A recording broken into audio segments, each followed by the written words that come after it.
Olá, amados irmãos e irmãs, com muita alegria nos reunimos hoje no dia 2 de junho. Hoje é sexta-feira, a primeira sexta-feira do mês, mas é bom recordarmos que todo mês de junho é dedicado ao Sagrado Coração de Jesus. Vamos estar vivenciando ainda neste caminho, amados irmãos e irmãs, agora, neste fim de semana, sábado e domingo, nós vamos celebrar a grande solenidade da Santíssima Trindade, então que nos ajuda a celebrar este mistério do amor de Deus para conosco, o Deus unitrino, o Deus que se faz presente, o Deus da vida que se encarna e vem ao nosso encontro, caminha conosco. Também no dia 8 de junho vamos estar celebrando a grande solenidade do Santíssimo Corpo e Sangue de nosso Senhor Jesus Cristo, Corpus Christi, e, amados irmãos e irmãs, neste mês dedicado ao Sagrado Coração de Jesus, no dia 16 de junho, uma sexta-feira, a Igreja nos convida a celebrar a grande solenidade do Sagrado Coração de nosso Senhor Jesus Cristo. Então, nós temos 3 grandes solenidades durante esse tempo que nos ajudam a nos aproximar ainda mais do grande mistério do amor de Deus para conosco. Deus univivo, verdadeiro, todo-poderoso que vem ao nosso encontro, se deixa conhecer, se deixa tocar por nossa vida, história, existência, para que por meio da compreensão da vida comum, comunidade perfeita, Santíssima Trindade, possamos nos aproximar do alimento divino, do seu corpo e sangue, e nesta mesma intimidade da partilha do pão, do vinho, nós nos assemelharmos ou ter um coração que é convidado a ser semelhante ao coração de nosso Senhor Jesus Cristo. Então, que o nosso coração já, desde hoje, no dia 2, possa ir, nessa primeira sexta-feira do mês, se encaminhando para a grande solenidade do Sagrado Coração de Jesus, que acontecerá no dia 16 de junho. Você que está chegando agora ao canal do YouTube de nossa paróquia, eu te convido a se inscrever, a deixar o seu like, seu comentário, a compartilhar esse vídeo com alguém que você conheça, para que o Evangelho de nosso Senhor Jesus Cristo alcance mais corações. Iniciemos este momento em nome do Pai, e do Filho, e do Espírito Santo. Amém. A graça e a paz de nosso Senhor Jesus Cristo, o amor do Pai, e a comunhão do Espírito Santo esteja sempre convosco. Bendito seja Deus, que nos reuniu no amor de Cristo. Amados irmãos e irmãs, o Evangelho de hoje se encontra em São Marcos, capítulo 11, versículos de 11 a 26. O Senhor esteja convosco, Ele está no meio de nós. Proclamação do Evangelho de Jesus Cristo segundo Marcos. Glória a vós, Senhor. Tendo sido aclamado pela multidão, Jesus entrou no templo em Jerusalém e observou tudo. Mas, como já era tarde, saiu para Betânia com os 12. No dia seguinte, quando saíam de Betânia, Jesus teve fome. De longe, ele viu uma figueira coberta de folhas e foi até lá para ver se encontrava um fruto. De longe, ele viu uma figueira coberta de folhas e foi até lá ver se encontrava algum fruto. Quando chegou perto, encontrou somente folhas, pois não era tempo de figos. Então Jesus disse à figueira: que ninguém mais coma de teus frutos. Os discípulos escutaram o que ele disse. Chegaram a Jerusalém. Jesus entrou no templo e começou a expulsar os vendilhões e os que compravam no templo. Derrubou a mesa dos cambistas e as cadeiras dos vendedores de pombas. Ele não deixava ninguém carregar nada através do templo e ensinava o povo dizendo: não está escrito, minha casa será chamada casa de oração para todos os povos? No entanto, vós fizestes dela uma toca de ladrões. Os sumos sacerdotes e os mestres da lei ouviram isso e começaram a procurar uma maneira de o matar. mas tinham medo de Jesus porque a multidão estava maravilhada com o ensinamento dele. Ao entardecer, Jesus e os discípulos saíram da cidade. Na manhã seguinte, quando passavam, Jesus e os discípulos viram que a figueira tinha secado até a raiz. Pedro lembrou-se e disse a Jesus: Olha, mestre, a figueira que amaldiçoaste secou. Jesus lhe disse: Tende fé em Deus. Em verdade vos digo, se alguém disser a esta montanha, levanta-te e atira-te no mar, e não duvidar no seu coração, mas acreditar que isso vai acontecer, assim acontecerá. Por isso vos digo, tudo o que pedirdes na oração, acreditai que já o recebestes e assim será. Quando estiverdes rezando, perdoai tudo o que tiverdes contra alguém, para que vosso Pai que está nos céus também perdoe os vossos pecados. Palavra da salvação. Glória a vós, Senhor. Amados irmãos e irmãs, nós temos aqui uma perícope do Evangelho de São Marcos, riquíssima em detalhes.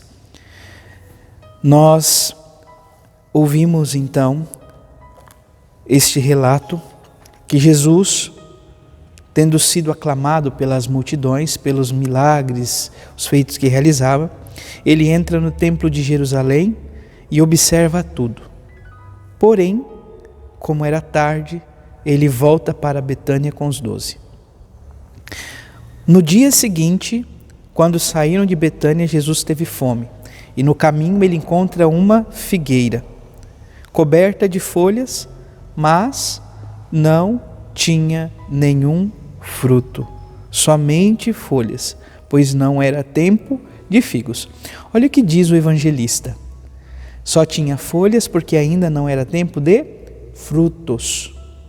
Há um tempo para cada coisa na vida, nos diz o livro do Eclesiastes. Nós poderíamos nos perguntar, o que aconteceu com Jesus? Porque ele toma essa atitude sabendo que a figueira não poderia dar frutos naquele momento, porque ele amaldiçoou a figueira.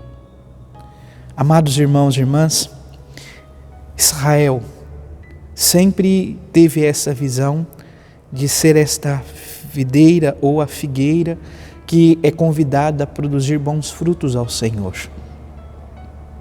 Mas, por meio dos desvios, por meio da falta de fé, por meio das inconstâncias na caminhada, acabaram se afastando do Senhor.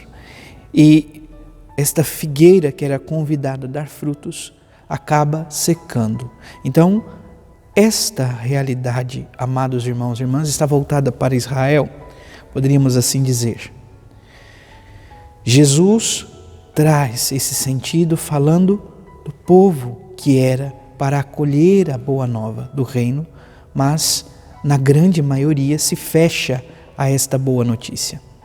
Chegando no templo, ele começa então a derrubar mesas, a expulsar cambistas, aos que estavam ali para vender. Então, o que nós precisamos entender? Era comum no templo, amados irmãos e irmãs, a prática dos sacrifícios. Por exemplo, quando Maria, quando São José levaram Jesus para apresentá-lo no templo, foi feita uma oferenda, a oferenda dos mais humildes, o sacrifício dos mais humildes, pombinhas que eram sacrificadas. Mas há um autor que dizia, amados irmãos e irmãs, que havia um comércio injusto naquele contexto, que uma mesma pombinha vendida para o sacrifício muitas vezes passava 150 vezes no mesmo lugar, sem que o sacrifício tivesse sido realizado. Então, a atitude de Jesus, amados irmãos e irmãs, não é uma atitude impensada. Ele está, de certa maneira, procurando expulsar esta realidade que era sumamente injusta no contexto do templo. Não façais da casa de meu pai uma casa de comércio, uma casa onde se visava somente lucros. Era isso que Jesus, de certa forma, estava, de uma forma muito contundente, censurando. E Jesus então realiza isto, depois fala a todos: minha casa será chamada casa de oração para todos os povos. Então, o templo era lugar de oração, para todos sem exceção. E ele diz: no entanto, vós fizestes dela uma toca de ladrões. Amados irmãos e irmãs, então por conta desse mecanismo que acontecia, acabava se tornando então um lugar sumamente injusto. Os sumos sacerdotes, diante disso, acabam se irritando porque, de certa forma, naquele contexto, eles estavam associados ao esquema e agora querem matar Jesus. Querem matar Jesus. Não fazia isto porque eles tinham medo da multidão que se maravilhava com os ensinamentos de Jesus. Saindo, ele passa novamente com os discípulos pela figueira, que agora estava seca até a raiz. São Pedro chama a atenção de Jesus: olha, mestre, a figueira que amaldiçoastes, ela secou. E Jesus utiliza, de fato, esta experiência como uma grande catequese de fé. Olha o que diz o Senhor: tende fé em Deus. Em verdade vos digo, se alguém disser à montanha, levanta-te e atira-te no mar, e não duvidar no seu coração, mas acreditar que isso vai acontecer, assim acontecerá. Então, assim acontece. E Jesus vai dizer então: tudo aquilo que pedirdes ao Pai em oração, acreditai que já o recebestes, e assim será. Então, isso é ter fé. Isso é ter fé. Na oração, pedir e acreditar que já recebestes, mesmo que ainda não o tenha em mãos. Quando rezardes, enfim, também exercei o perdão de um para com os outros. Perdoai, para também ser desperdoado. Percebe quantos ensinamentos Jesus nos concede hoje a partir da leitura deste Santo Evangelho? Então, mais uma vez eu digo, o Evangelho de São Marcos é um evangelho direcionado ao ensinamento do discipulado, do seguimento a Jesus. Que o Senhor nos ajude, nos conceda a graça para que sejamos fiéis testemunhas do seu amor no mundo e possamos, amados irmãos e irmãs, viver este zelo pela casa do Senhor, que possamos ter uma fé pura, uma fé confiante e que a oração, sobretudo, nos leve ao perdão de nossos irmãos e irmãs, na viva esperança e certeza de que Deus também nos perdoa. Louvado seja nosso Senhor Jesus Cristo, para sempre seja louvado. Abençoe-vos o Deus Todo-Poderoso, em nome do Pai, do Filho e do Espírito Santo. Amém. Graça e paz.